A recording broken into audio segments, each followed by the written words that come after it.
Selamat pagi Bapak Ibu Saudara-saudara. Saya berharap Bapak Ibu Saudara dalam keadaan sehat di hari baru hari ini, hari Sabtu 20 Maret 2021, menikmati anugerah Tuhan dalam berbagai bentuknya. Seperti biasa dari Bukit Sion Makale, kami akan menyampaikan firman Tuhan sesuai bacaan hari ini di Gereja Toraja, Yohanes pasal 12. Yohanes pasal 12. Sebelum membacanya, saya mengajak kita berdoa. Tak henti-hentinya anugerah berkat dari Tuhan kami alami, tak putus-putusnya berkat dari Tuhan kami nikmati, dan terutama berkat yang terbesar pengampunan dosa di dalam Yesus Kristus yang menjamin kehidupan kekal bagi kami. Pagi ini kami akan membaca, mendengar, merenungkan firman Tuhan. Kami mohon Roh Kudus membuka hati pikiran kami, agar firman Tuhan menjadi kekuatan bagi kami, mengekspresikan, menampakkan cinta kasih kami kepada Tuhan. Kami berdoa kepada Bapa dalam nama Tuhan Yesus Kristus, seraya terus memohon pengampunan atas dosa-dosa kami. Amin. Yohanes ayat 1-8. Lembaga Alkitab Indonesia yang berjudul Yesus diurapi di Betania. 6 hari sebelum Paskah, Yesus datang ke Betania, tempat tinggal Lazarus yang dibangkitkan Yesus dari antara orang mati. Di situ diadakan perjamuan untuk dia, dan Marta melayani, sedang salah seorang yang turut makan dengan Yesus adalah Lazarus. Maka Maria mengambil setengah kati minyak narwastu murni yang mahal harganya, lalu meminyaki kaki Yesus dan menyekanya dengan rambutnya, dan bau minyak semerbak di seluruh rumah itu. Tetapi Yudas Iskariot, seorang dari murid-murid Yesus yang akan segera menyerahkan dia, berkata, "Mengapa minyak narwastu ini tidak dijual 300 dinar dan uangnya diberikan kepada orang-orang miskin?" Hal itu dikatakannya bukan karena ia memperhatikan nasib orang-orang miskin, melainkan karena ia adalah seorang pencuri. Ia sering mengambil uang yang disimpan dalam kas yang dipegangnya. Maka kata Yesus, "Biarkanlah dia melakukan hal ini mengingat hari penguburanku. Karena orang-orang miskin selalu ada pada kamu, tetapi aku tidak akan selalu ada pada kamu." Amin. Bapak Ibu Saudara, dari bacaan ini saya beri judul renungan, Ekspresi Cinta Kasih pada Yesus. Ekspresi cinta kasih pada Yesus. Ekspresi atau penampakan cinta kasih pada Yesus. Dan ekspresi ini bisa berbeda-beda dari satu orang kepada orang yang lain. Bagaimana mereka menampakkan cinta kasih kepada Yesus Sang Juru Selamat. Orang-orang mungkin bisa mengekspresikan dengan hal-hal yang lahiriah, yang nampak, bisa seperti pakaian, bisa seperti perhiasan yang diberi simbol salib, pakaian yang bertuliskan pengikut Kristus atau sejenisnya. Mungkin juga ada orang yang mengekspresikan cinta kasih kepada Yesus dengan menolong orang miskin karena itu diperintahkan oleh Yesus. Atau bisa bahkan mengasihi musuh karena itu juga diperintahkan oleh Yesus. Dan mungkin lain-lain. Dalam bacaan kita, disebut dalam ayat 1 bahwa 6 hari sebelum Paskah. Paskah yang dimaksud di sini adalah Paskah orang Yahudi yang tiap tahun mereka rayakan untuk memperingati pembebasan dari perbudakan di Mesir.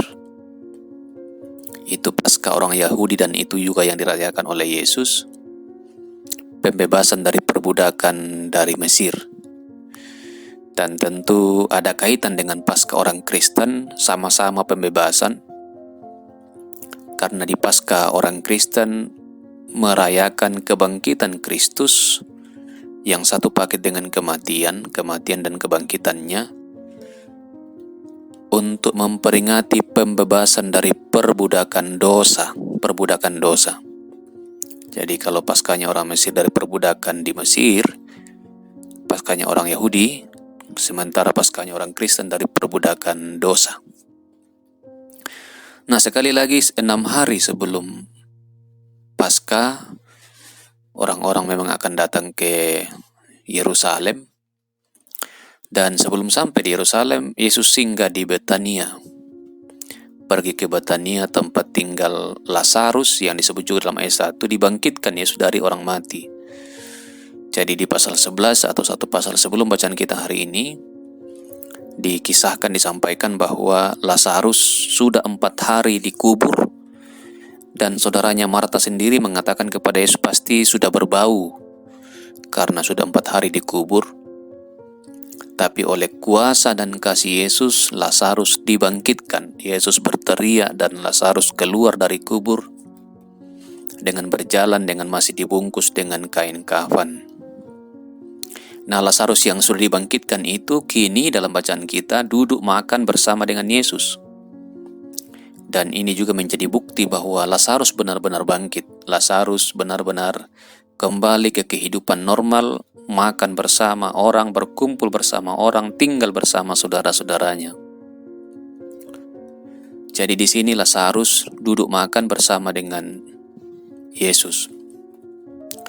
Sementara saudara Lazarus yaitu Marta melayani untuk perjamuan makan.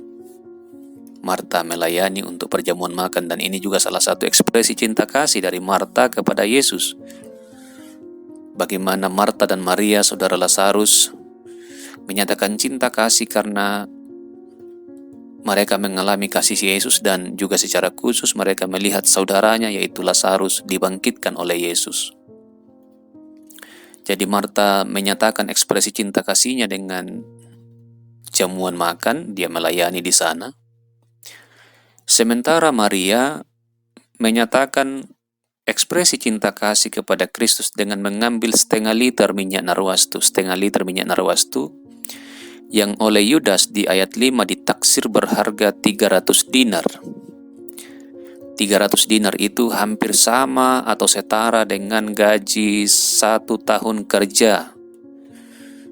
Karena upah pekerjaan waktu itu 1 dinar 1 hari. 1 dinar 1 hari berarti kalau 300 dinar itu sama dengan 300 hari. Hampir 1 tahun.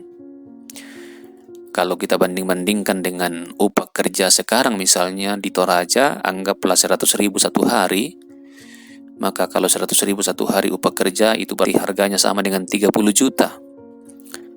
Berarti itu sangat banyak, memang sangat banyak. 30 juta ditumpahkan oleh Marta ke kaki Yesus, minyak narwastu itu. Dia mengurapi Yesus dengan minyak narwastu, lalu dikatakan dia menyekanya dengan rambutnya. Itulah cara dua wanita ini mengekspresikan cinta kasihnya kepada Yesus. Marta dengan melayani di perjamuan makan, menyediakan makanan, dan Maria dengan menumpahkan minyak narwastu di kaki Yesus. Berbeda dengan Yudas. Yudas salah satu dari 12 murid yang kemudian mengkhianati Yesus, menganggap bahwa tindakan Maria itu pemborosan. Menganggapnya itu sebagai pemborosan, padahal dia salah satu dari 12 murid Yesus yang memang kemudian menjadi pengkhianat atau menyerahkan Yesus untuk ditangkap dan kemudian disalibkan. Pertanyaannya Bapak Ibu Saudara-saudara, bagaimana dengan kita? Seperti apa kita mengekspresikan cinta kasih kepada Kristus? Nah, ini tentu dikembalikan kepada masing-masing pribadi. Kalau kita sungguh-sungguh mengalami kasih Kristus dalam hidup kita, bahwa Ia telah berkorban sampai mati di kayu salib demi mengganti kita agar kita tidak binasa, agar kita tidak dihukum, maka ekspresi cinta kita kepada Kristus juga bisa berbeda. Sesuai dengan kondisi, sesuai dengan kemampuan, sesuai dengan situasi, dan sebagainya. Tapi tentu saja kalau kita meyakini dengan sungguh bahwa Yesus sungguh mengasihi saya, berkorban untuk saya agar saya tidak binasa melainkan beroleh hidup yang kekal, maka tentu saja ada ekspresi, ada penampakan cinta kasih kepada Kristus. Mungkin bagi orang-orang yang mampu menjamu makan, mungkin akan menjamu makan kepada orang-orang yang datang beribadah di rumahnya, atau mungkin berdoa ke rumahnya, atau mungkin hanya sekedar bertamu ke rumahnya. Mungkin bagi orang-orang yang mampu, mereka akan mengeluarkan banyak uang untuk pembangunan gereja. Mungkin bagi orang-orang yang mampu, mereka akan mengeluarkan banyak uang untuk menolong orang miskin, karena itu juga diperintahkan oleh Tuhan Yesus. Atau mungkin juga dengan selalu datang beribadah, di mana saja ibadah dia selalu mengikutinya. Atau mungkin juga dengan menyanyikan lagu-lagu pujian. Atau mungkin juga dengan membersihkan lokasi gereja, supaya lokasi gereja selalu nampak indah dan bersih. Atau juga mungkin dengan menanam bunga di lokasi gereja, seperti yang dilakukan oleh PWGT Jemaat Sion. Mereka memelihara taman dan menanam bunga, membersihkan. Mungkin juga dengan mendoakan orang-orang lain yang belum mengenal Yesus. Mungkin juga dengan mendoakan hamba-hamba Tuhan. Atau mungkin juga dengan bekerja maksimal di profesi, di pekerjaan, di bidang masing-masing. Intinya di Kolose 3:23 dikatakan, lakukanlah segala sesuatunya seperti untuk Tuhan. Lakukan segala sesuatu dengan segenap hati. Segenap hati seperti untuk Tuhan. Jadi apapun yang ia lakukan dengan segenap hati seperti untuk Tuhan, untuk mengekspresikan cinta kasihnya kepada Tuhan. Karena Tuhan sungguh baik bagi dia. Jadi ini kembali kepada kita masing-masing, bagaimana kita mengekspresikan cinta kasih kepada Kristus. Tidak bisa satu ukuran saja. Tuhanlah mengenal hati setiap orang. Tuhan mengenal hati setiap orang. Yang penting bahwa kita mengasihi, kita belajar mengasihi Tuhan. Karena Tuhan telah lebih dulu mengasihi kita. Terus-menerus mengasihi kita. Sampai kekal selama-lamanya. Kiranya cinta kasih kepada Kristus selalu tumbuh dalam diri kita, hati kita.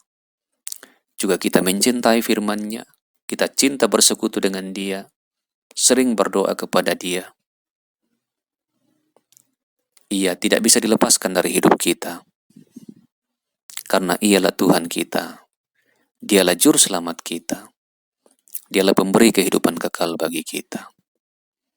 Biarlah di hidup kita mengutamakan Dia. Dia di atas segalanya. Dia prioritas, Dia nomor satu. Dari segalanya, dari keluarga, dari istri, dari suami, dari anak-anak, dari harta benda. Yesuslah nomor satu. Mari kita belajar mengutamakan Dia. Ekspresikan cinta kasih kepadanya. Terpilah Dia. Amin. Mari kita berdoa. Terima kasih firman Tuhan pagi hari ini. Kiranya kami makin mengasihi Tuhan, makin mencintai Tuhan. Karena Tuhan sungguh mengasihi kami. Berkati sesama kami yang berkekurangan, yang kelaparan, yang miskin, yang tak berdaya. Pelihara mereka. Berkati sama kami yang sakit, pulihkanlah mereka, kuatkan mereka. Yang berduka hiburkan senantiasa. Berkati bangsa kami, berkati negara kami, berkati pemerintah kami. Juga berkati kami masing-masing dalam tugas tanggung jawab. Kami berdoa kepada Bapa dalam nama Tuhan Yesus Kristus. Amin. Demikian Bapak Ibu Saudara renungan kita hari ini. Selamat beraktivitas dan Tuhan memberkati.